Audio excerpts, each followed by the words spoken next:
From the great halls of their house, there are assembled three who hope to one day be the world's greatest driving heroes. Created from the cosmic legends of the universe comes our team captain, the Vision, Bill Fisher. Their soon-to-be Wonder Woman, Vicki Fisher. Our Captain Marvel and head flight trainee, Jennifer Skripchuk. And our Batman, the master of tools, gadgets, and all things mechanical, our mild-mannered soon-to-be billionaire, Alan Danvers. Their mission, to fight injustice, share what is right and wrong, to get you out of your house and come out racing with them, and serve all mankind. They are the Garage Heroes in Training Team.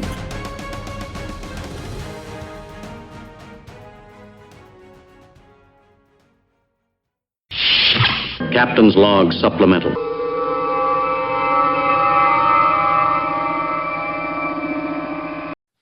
So, Miss Vicki. Yes, sir. Do you remember when we were watching those WRL events and some of those Grid Life events where you used to see the in-car video and it had like the cameras seeing front and back, but it also could see all the telemetry and everything that was going on? Mm-hmm.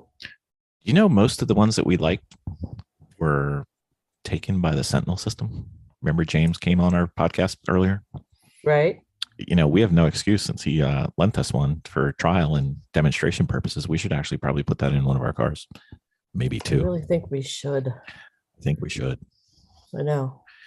Because then we'd look like the immature endurance racing team that we are. Oh, wait, I mispronounced that, didn't I? Sorry, my bad. We could So what does the have, Sentinel system do? we could have 3 cameras with picture-in-picture. We could have, if we ever get the AIM system to work, open invitation to anybody from AIM to come on and give us a little bit of love. We need some help. And then we could have all our telemetry on there.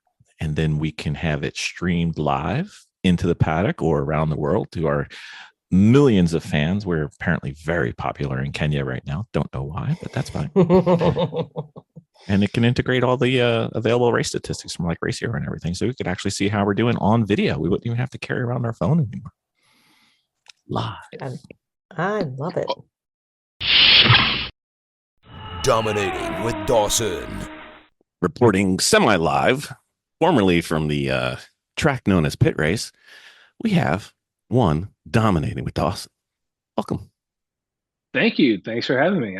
We did go to the pit race, and now we have a good chance to talk about it. That's right. And we may be interrupted by Jeremy coming in, but you know, we may not. Jeremy likes to talk, so we'll see. But anyway, Jeremy may pop in. So when last we spoke, Mr. Dawson, it was after Saturday's events, Yeah. and then Sunday. Do my NHRA commercial there.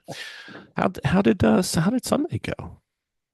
Well, so after the stuff we kind of fought with on Saturday, we had some issues with the fuel system. I think we had vented some of the previous people who had the car before Jeremy and Greg had vented the tank to itself or something like that, creating some sort of self-sustaining but vacuum generating system in the fuel system, which wasn't good. So we were getting fuel starved way too early in the run. So they kind of worked with that and a couple other things. And on Sunday, I kind of got up there before anybody else I was in the garage before anybody else kind of came around the car. So I went, looked around and messed around. I went to the bathroom. I came back to the boys were back up there ready to start getting ready. Of course, this was like, we had like 5 minutes before we needed to go down to a driver's meeting. And then right after that, it was like cars on track. So, but the three of us were all pretty handy. So we just knew to do this. Somebody's got to go. So, I know I needed to drive back to North Carolina, hopefully before the race was over. I didn't want to be there at 5 and then drive 8 hours to my house. Yep. I was hoping to be able to get my driving done and then jump on the road. So I asked him, I was like, hey, is it okay if I go first? I didn't know how the whole day was going to shake out. In my ideal world, I mean, there's only 3 of us, so somebody's going to have to drive more than once, and I didn't mind just driving one time and getting on out. So our deal was we were going to try to stay in Class B and not be superstars or outkick our coverage or anything. We kind of said this is sort of the last time we want to run. Nothing. I mean, we're all getting to know the track better. So I believe we probably could have been faster. I know I had been faster than the pace we set for ourselves the day before. So it was kind of like we set a comfortable pace and said, here's where we want to run. We want to try to compete for B. We think we're at a nice safe pace here. We're not gonna look too fast and get kicked out of our class, but also this is something we feel like we can sustain. So that was the plan, and the hope was for me to go out and at least we had 8 hours of racing to do. So we're hoping to have everybody at least run an hour and a half stints and push it more if we could.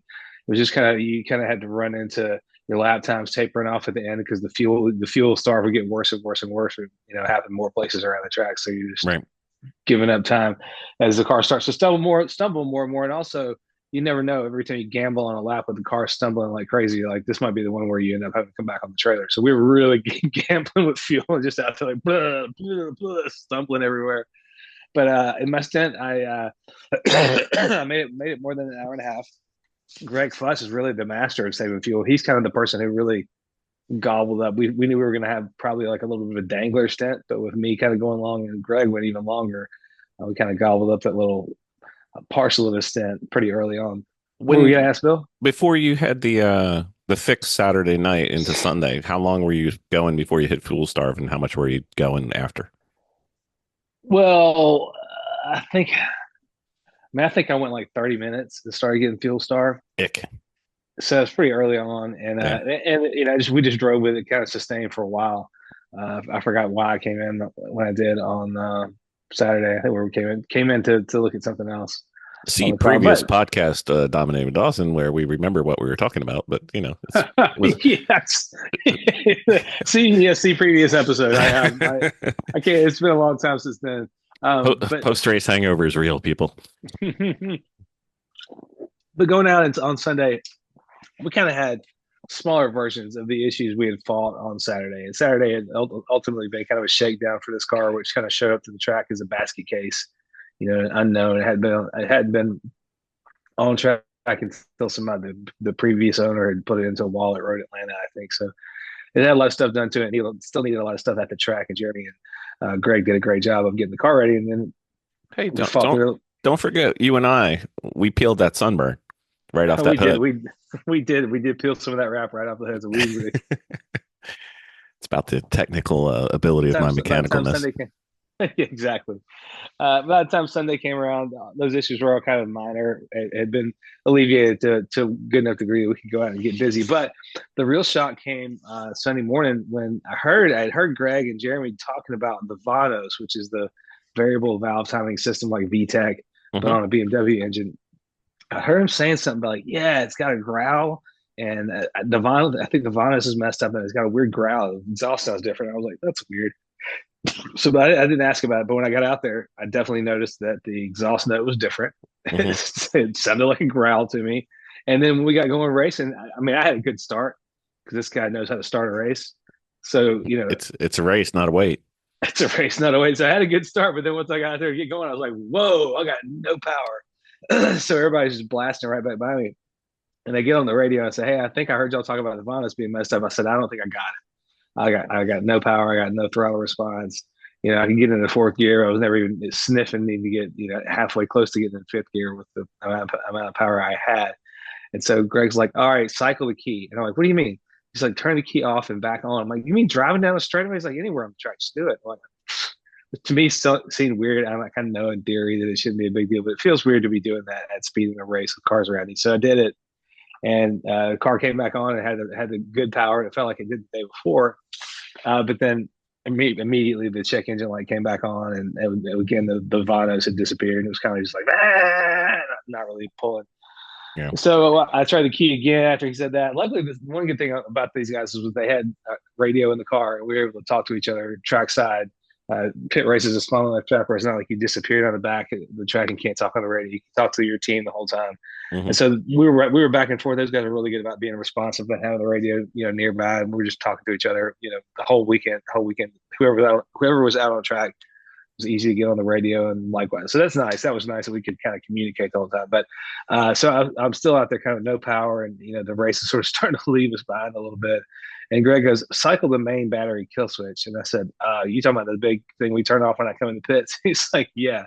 He's like, turn it off, just hold it off for a second and then pop it back on. So He said, I think that might fix it because he knew about kind of the scheme about how to clear codes and understands more ECU stuff than I do. But he was like, Hmm. cycle of power, maybe that'll kill off whatever code is disabled in the Vanos because we know the Vanos worked the day before, and so it's there. Um, so I did that. I cycled the main power. I think I only had to do that one time, and that resolved the issue. We had good power. The Vanos worked the rest of the day, but it was kind of a hair raising first 5-10 minutes of the race trying to drive a track I'm relatively new to in the middle of race traffic, race start traffic, and trying to like cycle the key and get this thing working. But sure enough, we did it fast enough that we were able to start making pretty good laps. It was interesting to be running a pace and knowing that I think I was in third place in class. It's okay. Is this so? Do you have anything you want to ask? Absolutely. Nope. I got questions, but you use a roll. So yeah, so I needed to be running a pace, but I could also see the cars I needed to pass. And running my pace, I couldn't just run up and get them. You know what I mean? Mm-hmm. I could have broken free of my pace and just run right up and trounced them and just kept on driving, but that wasn't the program of the day. We were trying to save fuel and kind of trying to stay within a range of competitiveness. So that was interesting. We talked about me running a pace at the AER race this year at VIR and kind of some of the ramifications of that. But this was kind of a little bit different because I think I already had the lead doing that, so I wasn't worried about it. It was very tantalizing to be running a pace and see the cars you need to be passed, and they're just not getting that much closer to you because they're running a similar pace. But eventually, I caught 1 and 2 in class and passed for the lead. The guys were like, "Hey, just keep the guy you just passed for the lead. Just like keep him close to you. Just don't get So I just did a lot of waiting around for that car, just because at least at that moment in the race, we didn't want to run away from them, and wanted to kind of keep it kind of tight early on. So how were Just to you? conserve. How were you doing the pace? Did you guys have like a aim or something in the car, or just? Yeah. We I asked them before the race started because I didn't remember whether they had the predictive time showing or not, but I was just going to drive based off the predictive. Does that make sense? Okay. No, I'm not sure we covered it, so I just want to make sure. Well, yeah. So those guys were like, yeah. Once it gets going, hit the power switch one time, and it should change the configuration to the one where you can see your predictive as you're going along. So, one way that I've noticed that works pretty well for trying to lose a couple seconds a lap is to lose it near start finish, because then you don't get that great an entry into the next lap. Right. And you've lost some speed at the end of that one. So you have the variable at the end to lose a little more speed if you gain too much, and then you're going to come around to turn one and already kind of slack on pace. So if it's a track where there's a big break zone into turn one, you're minimizing the risk there because you kind of rolling it in. Mm-hmm. It kind of lets you sort of select your own pace as you get started, but you've already kind of naturally lost something. Just something to think about. But that's what I did in our VIR race some of the time, and that's what I did some of the time here. I mean, you can also, if you short shift, if you come out of a turn where you're used to going pretty crisply all the way up to third, winding third out, then winding fourth out. If you just short shift into fifth pretty quick, you can watch your predictive time go boom, boom, boom, boom, boom. That'll really kind of right. You can watch the tenths fall away from your lap time as you do that. So that's one easy way to kind of lose some pace is to short shift. When you lose some of that primo pull, that really takes away some of your pace too. Well, I'm pretty sure that other teams were doing exactly what you were doing, because if you look at the A cars, the breakout was 2 minutes, and there was a whole bunch of really good 2:00.212 races. So yeah, between 2 and 2.5 seconds. Yeah, Yeah. like 2/10 off a breakout, and within between 2/10 over and 5/10 over, there was like almost every lap. So you were far from the only one playing the time and lap game. But I mean, we didn't have an idea of like, oh, hey, if we do this, we do a bunch of this lap, if we do a bunch of 2:03s or something, we'll get kicked out. We just didn't want to stand out, and we didn't want to be pushing the car, any harder than we had to. And pit race is kind kind of one of the tracks that I would say saving fuel is kind of easy, but it's also stressful because it's 2.8 miles. If you miss it, you're 2.8 miles away as opposed to 1.4 miles away. Yeah. You don't want to push it so hard that you're going to end up on the trailer or on the wrecker. But it's the kind of place where you can kind of maintain your pace in a few different ways in some places. So good opportunities can abound for saving fuel while preserving momentum. So you got to do first stint. I believe you got out of the car. Was it like a little before 11? Something like that? What Yeah, I was think it? so. The race started at 9, so it was somewhere between 10:30 and 11. Yeah. And then saw you rumbling around. We took care of a little bit of fuel stop for Ben Dawson's body. I believe it was salad was the choice of the day. So yeah, I left pit race with a huge road salad. You'd think it would be the weirdest thing to drive off and eat in the car, but man, somehow my body knew exactly what I needed. That was right on You know. time. Well, like I said, as we evidenced by all the laps that we put down on that racetrack, we got our paddock game good. The car stuff we're still working on, but we're working on. Did you Yeah. get to do the short stint? I can't remember. No, so luckily, as we're standing there, because I'm kind of worrying. In my back of my mind, I'm wishing I could have a chance to drive one more time before I need to hit the road. But the main thing is, I'm just hoping the strategy will work out for the day. So Jeremy and I'm just going to say this. I don't think he's going to hurt his feelings because if he was a math wizard, we would not have even been having this conversation. But we're trying to count down how much time is left in the rest of the day, and I'm just saying, hey, if it's an 8-hour race, and everybody's doing an hour and a half, hour and a half, hour and a half, that's going to get us to what? 9 or 7.5.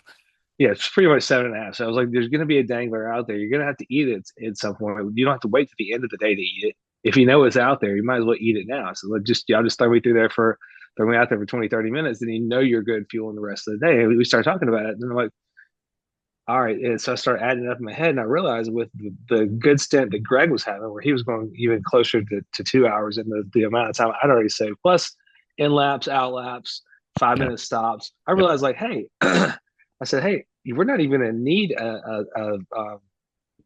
little sliver of a stint. I said, check this shit out. I said, this was at whatever point of the day we were going to have 4.5 hours left.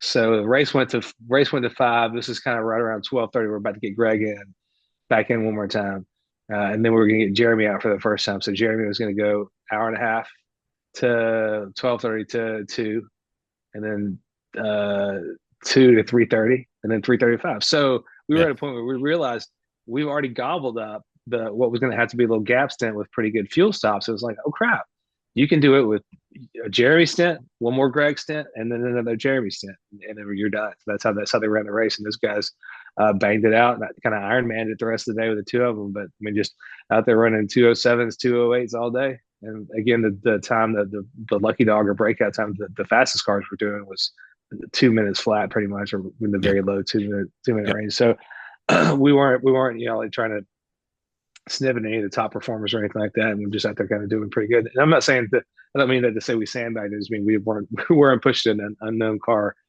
crazy hard or anything. So I feel pretty good about how we're able to do.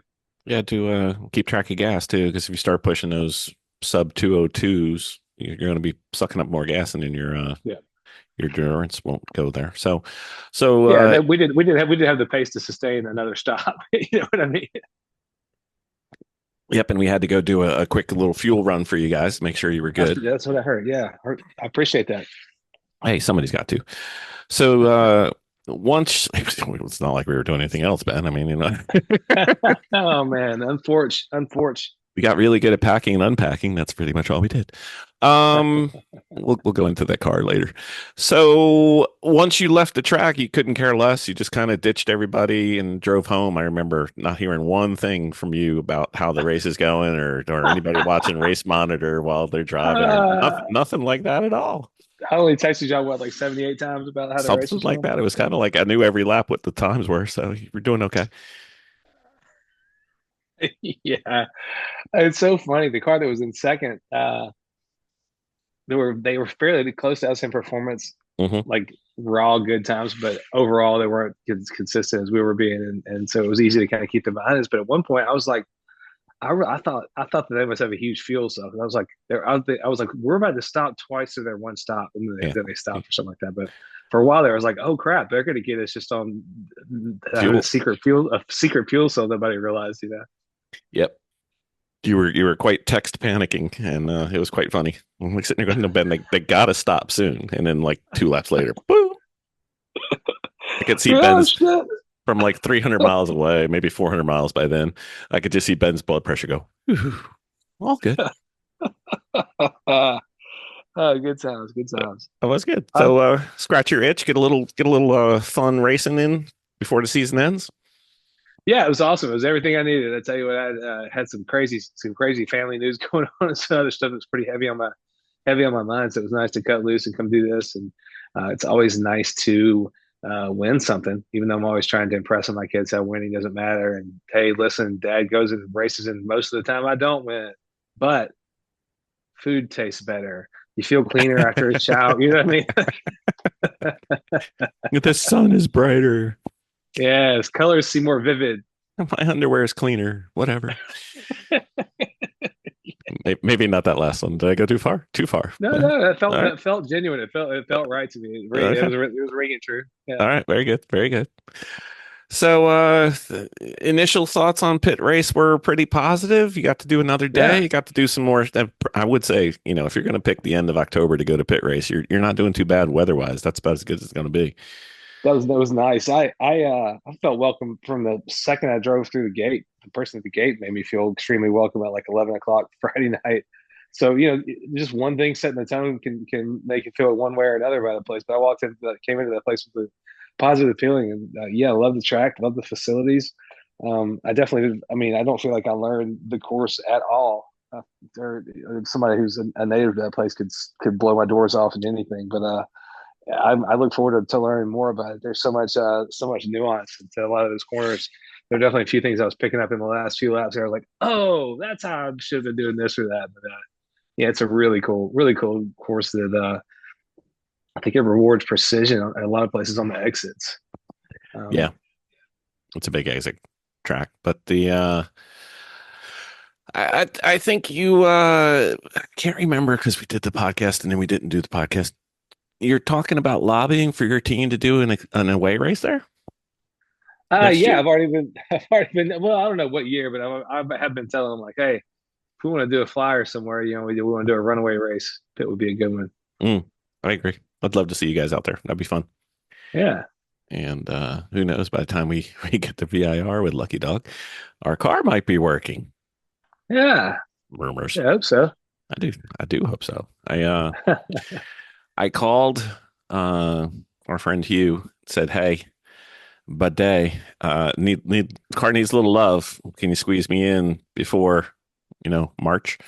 And got a text back from one of his people, and they said they'd talk on Monday. So we talked on Monday, and 2 weeks away, so should be no issues. Not bad.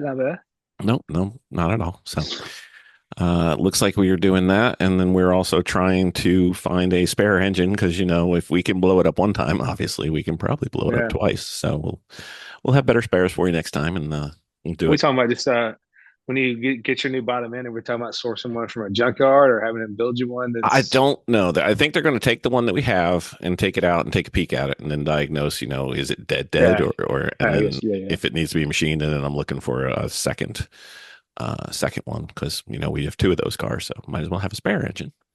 Yeah. And they don't look to be too terribly bad. They just tend to have a ton of miles, so we're going to have to work on that a little bit, but it's okay. My spec car, when it does start, it's going to be starting with a 225,000 mile motor in it. There you go. I'll tell you what, it was the strongest hitting M54 I've ever put a foot down on, so I'm not into trying it. Yeah, this one had I want to say 197. Yeah. But I think it had like 196.9 before we got it. So I have no idea what any of the history is. Everybody's like, is that normal? I'm like, I don't know. We haven't driven enough to have a normal yet. So, but I think we figured it out. We got like 4 different issues that we're going to work on. 2 of them are minor, and then 2 of them are above our pay grade. So we'll work those out. Nice. Excellent. So I believe we have blown this up all over the interwebs, but Lucky Dog going to a place that you probably call your home track, Mr. VIR.